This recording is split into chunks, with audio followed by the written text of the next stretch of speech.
वाचालं पङ्गुं लङ्घयति गिरिं यत्कृपातमहं वन्दे परमानन्दं माधवम् ॐ शान्ति शान्ति शान्तिः.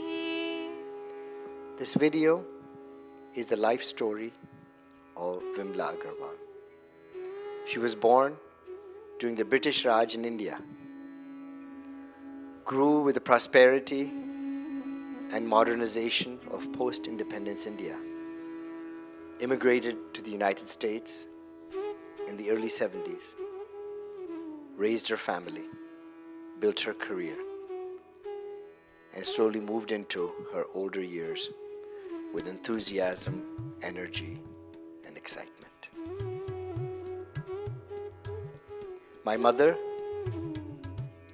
was the daughter of Master Banarsi Das Aggarwal and Srimati Krishnavati, two humble people in a small town in North India. At the age of 10, my mother was taken out of school because her mother was not well, took over the household, continued to study at home, got her high school degree and her undergraduate degree. In 1953, at the age of 20, she was married. She married my father, Sumer Chand Aggarwal. After marriage, she moved to a small village in Haryana called Bilaspur. Stayed with her extended family, mother-in-law, father-in-law. But my parents were ambitious. My father continued to do his engineering education, and my mother became the local teacher.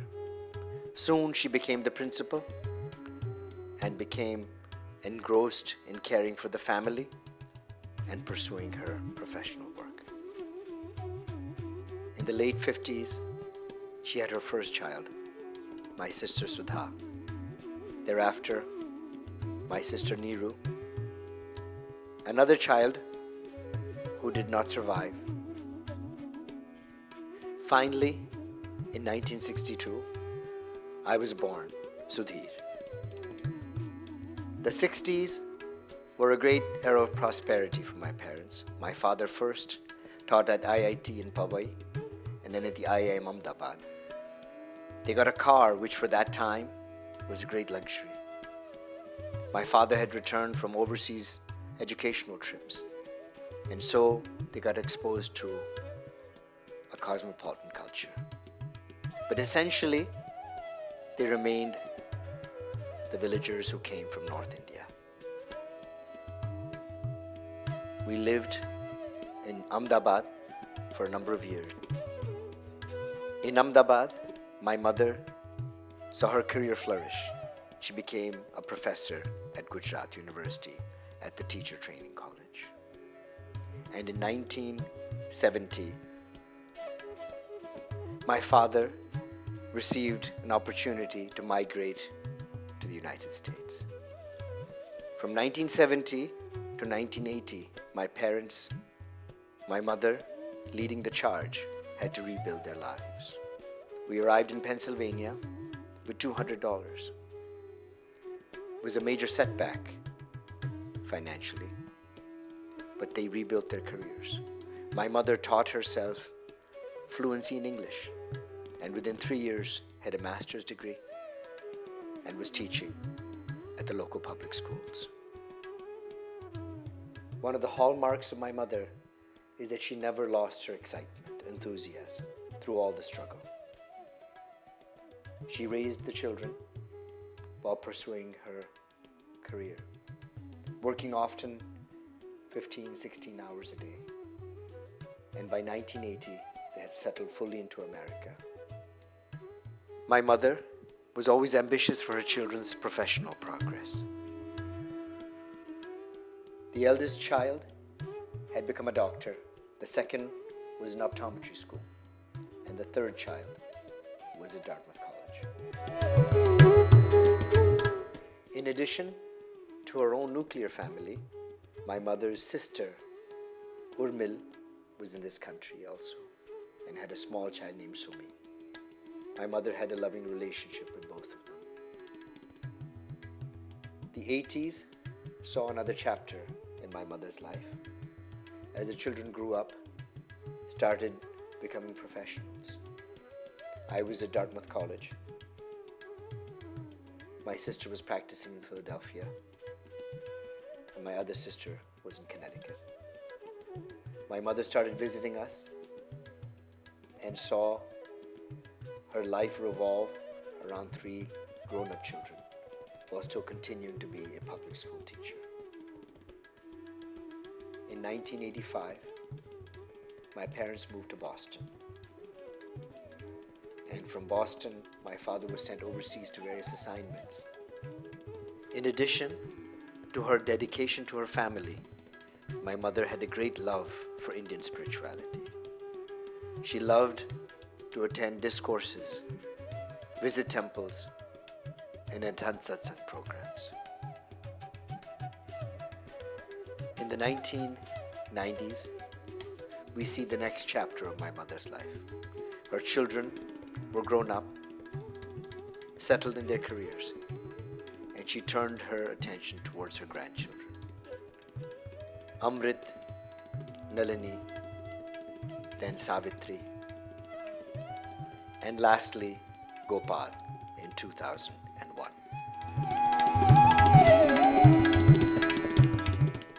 As the grandchildren grew up, my mother went from being an ambitious and dedicated mother to being a loving, giving, and kind grandmother. One of her great joys was to stay with her grandchildren, to cook for them, massage them, give them hugs. Starting in 2000, my mother's life started revolving around her family. She spent time with her children, but also with her niece Sumi and her sister Urmi. She would celebrate Diwali with all the kids, often cooking for hours to prepare enormous meals for the entire family. By 2007, my mother's health had shown signs of weakness, but her spirit was indomitable, always smiling, always energetic. She traveled for my nephew Amrit's high school graduation and then participated in preparing him to go to college at Stanford. By 2008,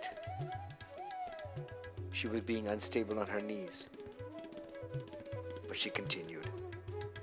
She visited my nephew Amrit often at Stanford, taking boxes of different kinds of food, entertaining him to the best of her ability.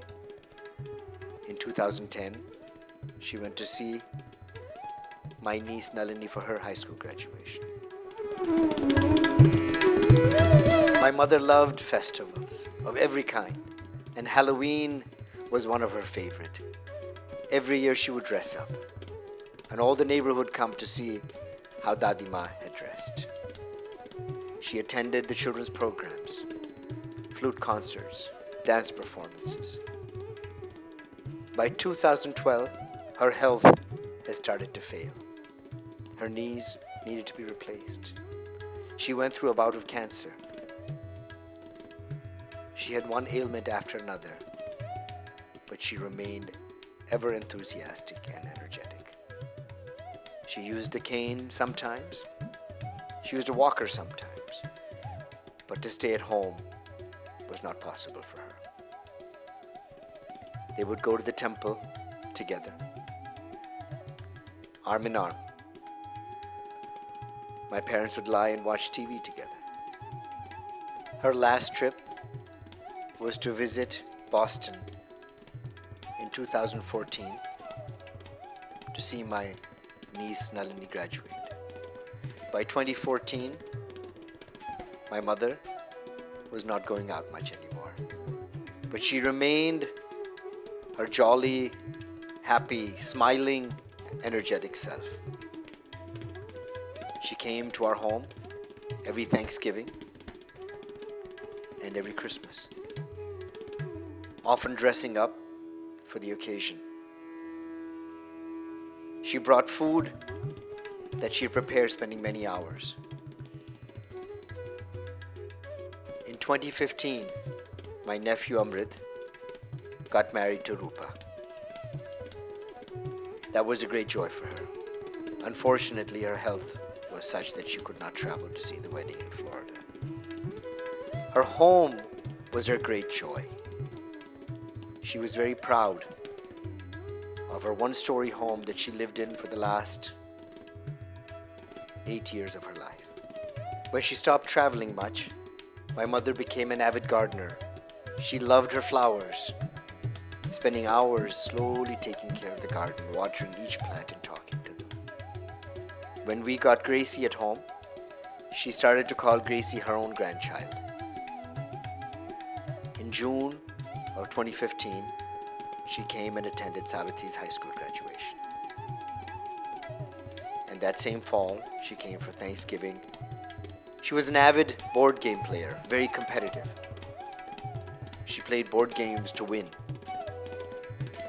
On December 20th, my mother developed chest pains. On the 21st, I took her to the hospital. She was admitted and they found she had had a minor heart attack. But she told the doctor, "I will go home for Christmas." And protest as he may, she persuaded him to let her go.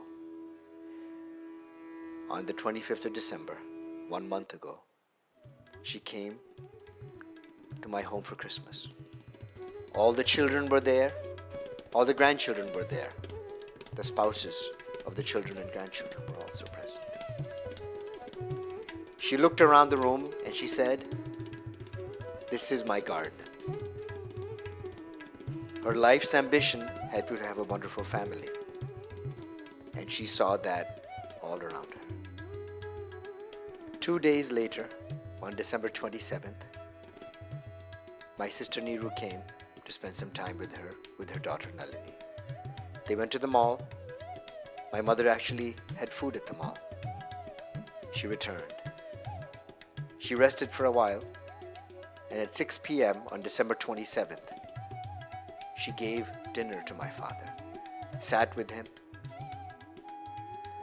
probably having offered him the 50th thousandth meal after almost 63 years of marriage.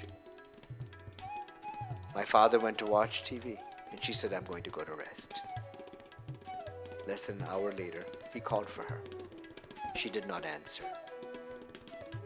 When she didn't answer, he went back to see what had happened.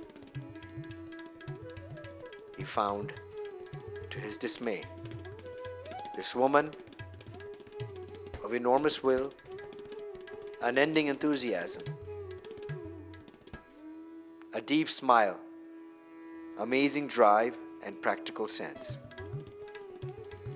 had left her body and continued her journey forward. ॐ लोकाः समस्ताः सुखिनो भवन्तु। ॐ शान्ति